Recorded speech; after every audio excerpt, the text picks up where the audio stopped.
So I call it a tremor. It's like a subtle tremor. Mm-hmm.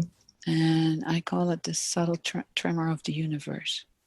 So in a way, in my experience, it's like the expression of the silence, the expression of the aliveness of the silence or the universe. Yeah. And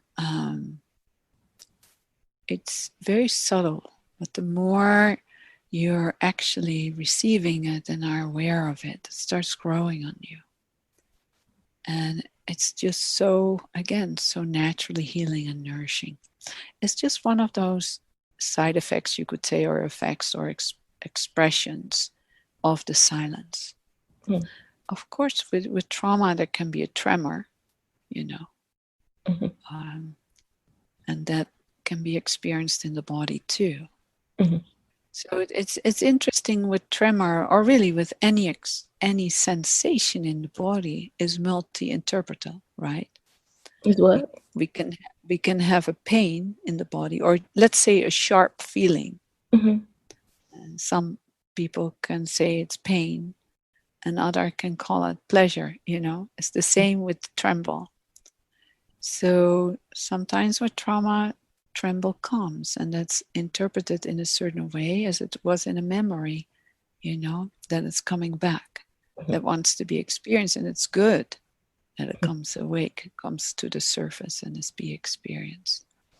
But when we rest more and more deeply into the being that we are, more and more the subtle energy of being is naturally being experienced in the body.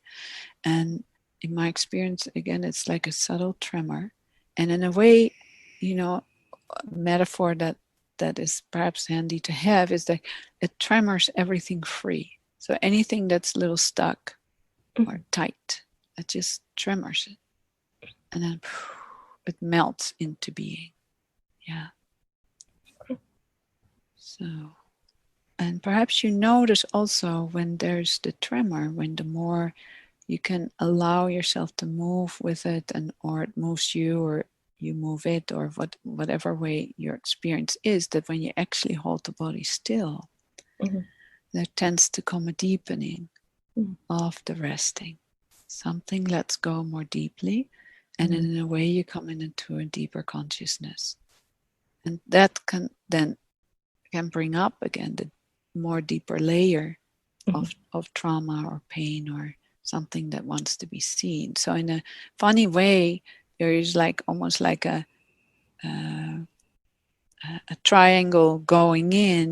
We go more deeply in till we end into the ground of who we truly are, into that foundation. But simultaneously on top, but the more deep we go, the more up, it wants to come out, whatever is not free. Yeah, so deeper layers can come free also.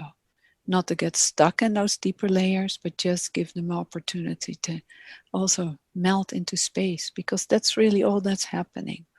We're getting more and more emptied of our psychological stuff, and then we can rest more into the emptiness of all that is, into that wondrous emptiness.